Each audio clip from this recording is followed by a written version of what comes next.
ಕನ್ಯಾ ರಾಶಿಯವರಿಗೆ ನೋಡೋದಾಯ್ತು ಅಂದ್ರೆ ನೇರವಾಗಿ ಶನಿಯು ನಿಮ್ಗೆ ಸಪ್ತಮ ಸ್ಥಾನದಲ್ಲಿದ್ದು ಅಶುಭದಾಯಕನಾಗಿಯೇ ಇದ್ದಾನೆ. ಶನಿ ದೃಷ್ಟಿ ನಿಮ್ಮ ರಾಶಿ ಮೇಲೆ ಬೇರೆ ಬೀಳ್ತಾ ಇದೆ. ಹಾಗಾಗಿ ಮಂದವಾಗುವಂತಹ ಸಾಧ್ಯತೆಗಳು, ಕೆಲಸ ಕಾರ್ಯಗಳು ನಿಧಾನವಾಗುತ್ತೆ, ಆಲಸಿಗಳಾಗ್ತೀರಿ. ಇದಕ್ಕಿದ್ದ ಹಾಗೆ ಸೋಮಾರಿತನ ಅನ್ನುವಂಥದ್ದು ನಿಮ್ಮನ್ನ ಆವರಿಸ್ಕೊಂಡ್ಬಿಡುತ್ತೆ. ನೀವು ಮಾಡುವಂತಹ ಕೆಲಸ ಕಾರ್ಯಗಳು ನಿಮಗೆ ಆಸಕ್ತಿ ಇಲ್ಲದ ರೀತಿನಲ್ಲಿ ಆಗುವಂತಹದ್ದು. ಆದ್ರೆ ಇದು ಶನಿ ದೃಷ್ಟಿಯ ಪ್ರಭಾವ.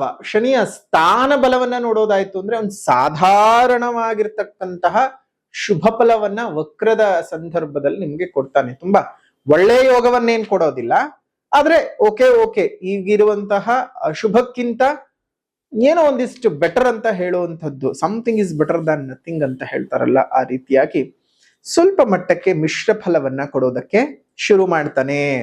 ವ್ಯಾಪಾರ ಉದ್ಯೋಗಗಳಲ್ಲಿ ಸಾಧಾರಣವಾಗಿರತಕ್ಕಂತಹ ಧನಲಾಭದ ಜೊತೆಗೆ ಒಂದಷ್ಟು ಈ ಒಂದು ವಕ್ರೀಗತದ ಸಂದರ್ಭದಲ್ಲಿ, ಅಂದ್ರೆ ಜುಲೈನಿಂದ ಡಿಸೆಂಬರ್ನವರೆಗೂ ಏನ್ ಆ ಸಮಯ ಇದೆ, ಆ ವಕ್ರದ ಸಂದರ್ಭದಲ್ಲಿ ದಿಢೀರಂತ ಉತ್ತಮವಾದ ಧನಲಾಭಗಳನ್ನು ಸಹ ಕೊಡೋದಕ್ಕೆ ಶುರು ಮಾಡ್ತಾನೆ. ಅನ್ಪ್ರೆಡಿಕ್ಟಬಲ್.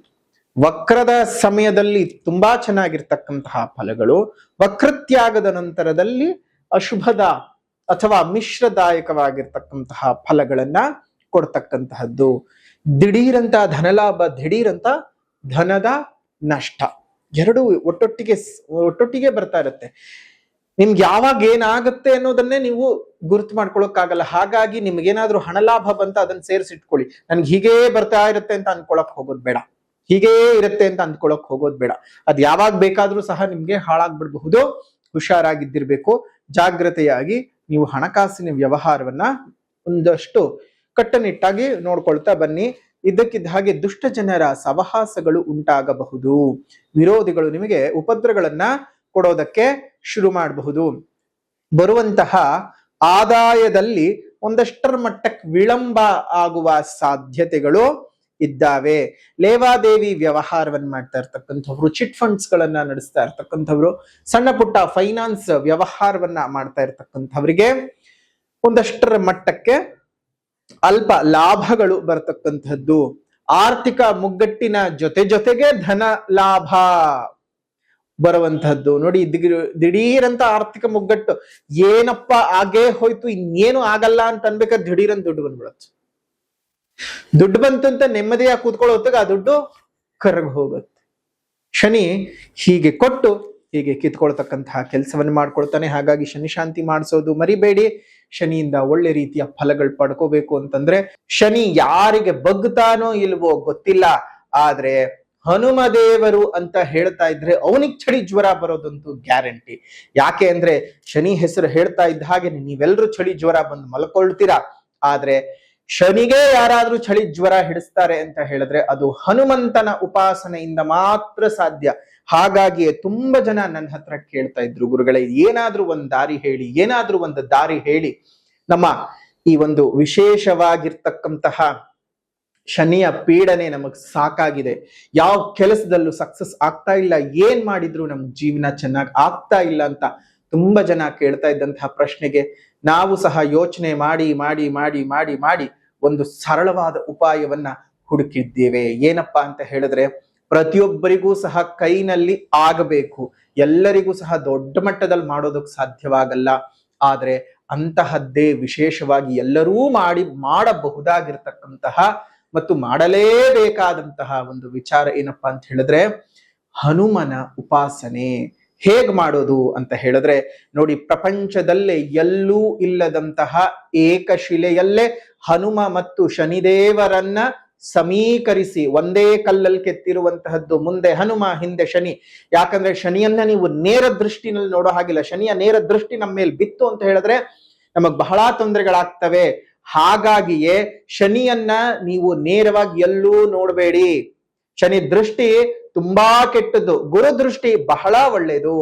ಆದ್ರೆ ನೀವೆಲ್ಲರೂ ಏನ್ ಮಾಡ್ತೀರಾ, ಶನಿಗೆ ನೇರವಾಗಿ ಹೋಗಿ ಪೂಜೆ ಮಾಡಿ ಮಾಡಿ ಇನ್ನಷ್ಟು ಹೆಚ್ಚಿಗೆ ಮಾಡ್ಕೊಳ್ತೀರಿ. ಆ ರೀತಿ ಮಾಡಕ್ ಹೋಗ್ಬಾರ್ದು. ಒಂದೇ ಕಲ್ಲಿನಲ್ಲಿ ಜಗತ್ತಿನಲ್ಲೇ ಪ್ರಪ್ರಥಮವಾಗಿ ಮಾಡಿರುವಂತಹ ಹನುಮ ಸಮೇತ ಶನಿದೇವರನ್ನ ದಕ್ಷಿಣಾಮುಖವಾಗಿ ಪ್ರತಿಷ್ಠಾಪನೆಯನ್ನ ಮಾಡ್ತಾ ಇದ್ದೇವೆ. ಜುಲೈ 12ನೇ ತಾರೀಕು ಶನಿ ಮಹಾಯಾಗದಿಂದ, ಶನಿ ಮಹಾಯಾಗ ಮತ್ತು ಪವಮಾನ ಹೋಮವನ್ನ ಮಾಡಿ ಆ ವಿಶೇಷವಾಗಿರ್ತಕ್ಕಂತಹ ಪ್ರಪಂಚದ ಮೊಟ್ಟ ಮೊದಲ ಹನುಮ ಸಮೇತ ಶನಿದೇವರು ಇರ್ತಕ್ಕಂತಹ ಏಕಶಿಲಾ ವಿಗ್ರಹದ ಪ್ರತಿಷ್ಠಾಪನೆಯನ್ನ ಮಾಡ್ತಾ ಇದ್ದೇವೆ. ನೀವು ನಿಮ್ಮ ಹೆಸರಿನಲ್ಲಿ ಯಾಗಕ್ಕೆ ಸಂಕಲ್ಪವನ್ನ ಮಾಡ್ಕೊಳ್ಳಿ. ಸ್ವತಃ ನಿಮ್ಮ ಕೈಯಾರೆ ಹನುಮ ಮತ್ತು ಶನಿದೇವರಿಗೆ ಎಳ್ಳೆಣ್ಣೆಯ ಅಭಿಷೇಕವನ್ನ ಮಾಡಿ 11 ಪ್ರದಕ್ಷಿಣೆಯನ್ನ ಬಂದು ಪ್ರಾರ್ಥನೆಯನ್ನ ಮಾಡಿಕೊಂಡು ಬನ್ನಿ. ಖಂಡಿತ ಹನುಮದೇವರ ಸೂಚನೆಯಂತೆ ಪ್ರಾತಃ ಕಾಲದ ಜಪದಲ್ಲಿ ಬಂದಂತಹ ಆ ವಿಶೇಷವಾದಂತಹ ಒಂದು ಸೂಚನೆಯು ಹನುಮದೇವರಿಂದಲೇ ಬಂದಿರತಕ್ಕಂಥದ್ದು. ಹಾಗಾಗಿ ಅಂತಹ ಹನುಮದೇವರೇ ಈ ರೀತಿಯಾಗಿ ಮಾಡಿದ್ರೆ ಅನುಕೂಲ ಅಂತ ನಮ್ಮ ಮನಸ್ಸಿಗೆ ತೋಚಿಸಿದ್ದಾರೆ. ಅದನ್ನ ಮಾಡ್ತಾ ಇದ್ದೇವೆ. ತಾವೆಲ್ಲರೂ ಸಹ ಬಂದು ಪ್ರಪಂಚದ ಮೊಟ್ಟ ಮೊದಲ ಸಮೀಕರವಾಗಿರ್ತಕ್ಕಂತಹ ಹನುಮ ಮತ್ತು ಶನಿ ಇರ್ತಕ್ಕಂತಹ ಏಕಶಿಲಾ ಮೂರ್ತಿಗೆ ಎಳ್ಳೆಣ್ಣೆಯ ಅಭಿಷೇಕವನ್ನು ಮಾಡಿ ಸ್ವಜನರೊಂದಿಗೆ, ಪರಜನರೊಟ್ಟಿಗೆ, ನಮ್ಮವರೋ ಅಥವಾ ನಮ್ಮವರು ಅಲ್ಲದಿರೋರೊಟ್ಟಿಗೆ, ಸ್ಟ್ರೇಂಜರ್ಸ್ಗಳೊಟ್ಟಿಗೆ ಇದ್ದಕ್ಕಿದ್ದ ಹಾಗೆ ಮಾತುಕತೆಗಳು ಜಾಸ್ತಿ ಆಗುವಂತಹ ಸಾಧ್ಯತೆಗಳಿದೆ. ಕಲಹಗಳು ಜಾಸ್ತಿ ಆಗುವಂಥದ್ದು, ದಿಢೀರಂತ ದೂರ ಪ್ರದೇಶಗಳಿಗೆ ಪ್ರಯಾಣದ ಸೂಚನೆಗಳು ಬರುವಂಥದ್ದು, ವಿನಾಕಾರಣ ದುಂದುವೆಚ್ಚಗಳನ್ನ ನೀವು ಮಾಡ್ಕೊಳ್ತಕ್ಕಂಥದ್ದು, ಹೀಗೆ 10 ಹಲವು ಶುಭಾಶುಭ ಫಲಗಳ ಮಿಶ್ರಣವನ್ನ ನೀವು ಕನ್ಯಾ ರಾಶಿಯವರು ನೋಡ್ಬೇಕಾಗತ್ತೆ. ಇನ್ನು ಮೇಲಧಿಕಾರಿಗಳೊಟ್ಟಿಗೆ ಉದ್ಯೋಗಿಗಳಿಗೆ ಒಂದಷ್ಟರ ಮಟ್ಟಕ್ಕೆ ಬಾಂಡಿಂಗ್ ಜಾಸ್ತಿ ಆಗುವಂಥದ್ದು, ಉದ್ಯೋಗ ಚೆನ್ನಾಗಾಗ್ತದೆ, ಪ್ರಮೋಷನ್ ಸಿಗುವಂಥದ್ದು, ಮುಂದೆ ಮೇಲ್ಸ್ತರಗಳಿಗೆ ಪ್ರಮೋಟ್ ಆಗ್ತೀರಾ, ನಿಮಗೆ ಬೇಕಾದ ರೀತಿಯಲ್ಲಿ ವರ್ಗಾವಣೆ ಸಿಗ್ತಕ್ಕಂಥದ್ದು, ನಿರುದ್ಯೋಗಿಗಳಿಗೆ ಉತ್ತಮವಾದ ಉದ್ಯೋಗದ ಅವಕಾಶಗಳು ಸಿಗ್ತಕ್ಕಂಥದ್ದು, ಮೇಲಧಿಕಾರಿಗಳ ಆತ್ಮೀಯತೆಗೆ ಪಾತ್ರರಾಗ್ತೀರಾ. ಎಲ್ಲ ಕಡೆಯಿಂದ ಒಂದಿಷ್ಟು ಮನ್ನಣೆಗಳು ಉಂಟಾಗ್ತಕ್ಕಂಥದ್ದು. ಮನ್ನಣೆ ಯಾರಿಗೆ ತಾನೇ ಬೇಡ, ಪ್ರತಿಯೊಬ್ಬರಿಗೂ ಬೇಕಾಗಿರತಕ್ಕಂಥದ್ದು ಮನ್ನಣೆಗೆ. ಅನ್ನದಾತುರಕ್ಕಿಂತ ಚಿನ್ನದಾತುರ ತೀಕ್ಷ್ಣ, ಚಿನ್ನದಾತುರಕ್ಕಿಂತ ಗಂಡು ಹೆಣ್ಣುಲವು, ಮನ್ನಣೆಯ ಆತುರ ಎಲ್ಲದಕ್ಕೂ ತೀಕ್ಷ್ಣ. ಅನ್ನನ ಚಿನ್ನನ ಅಂತ ಬಂದಾಗ ಕೈ ಹಾಕೋದೇ ಜನ ಚಿನ್ನಕ್ಕೆ. ಅನ್ನ ಕೈ ಹಾಕ್ತಾರೆ, ಕೈ ಕಡಿಮೆ. ಚಿನ್ನದಾತುರಕ್ಕಿಂತ ಗಂಡು ಹೆಣ್ಣೊಲವು. ಯಾರಿಗ್ ತಾನೇ ಹೆಣ್ಣಿಗೆ ಗಂಡು, ಗಂಡಿಗೆ ಹೆಣ್ಣಿನ ಒಲವು ಬೇಡ. ಆದ್ರೆ ಅದೆಲ್ಲವನ್ನ ಮೀರಿಸಿದ್ದು ಯಾವ್ದಪ್ಪ ಅಂತ ಹೇಳಿದ್ರೆ, ಹಸಿವನ್ನು ಮೀರಿಸಿದ್ದು, ಒಲಮೆಯನ್ನು ಮೀರಿಸಿದ್ದು ಯಾವುದು ಅಂದ್ರೆ ಮನ್ನಣೆ. ಆ ಮನ್ನಣೆಯ ಆತರಕ್ಕೆ ಪ್ರತಿಯೊಬ್ಬರು ಬೀಳ್ತಾರೆ, ಪ್ರತಿಯೊಬ್ಬರು ಸಿಲಕ್ ಹಾಕೊಳ್ತಾರೆ. ಇನ್ನು ವ್ಯಾಪಾರಿಗಳಿಗೆ ಭರದಿಂದ ಧನಲಾಭಗಳು ಉಂಟಾಗುತ್ತೆ. ಹೊಸ ಹೊಸ ವಿಚಾರಗಳನ್ನ ಕಾರ್ಯಗತ ಮಾಡ್ಕೊಳ್ಳೋದಕ್ಕೆ ಬಹಳ ಸಕಾಲ ಅಂತಾನೆ ಹೇಳ್ಬೋದು.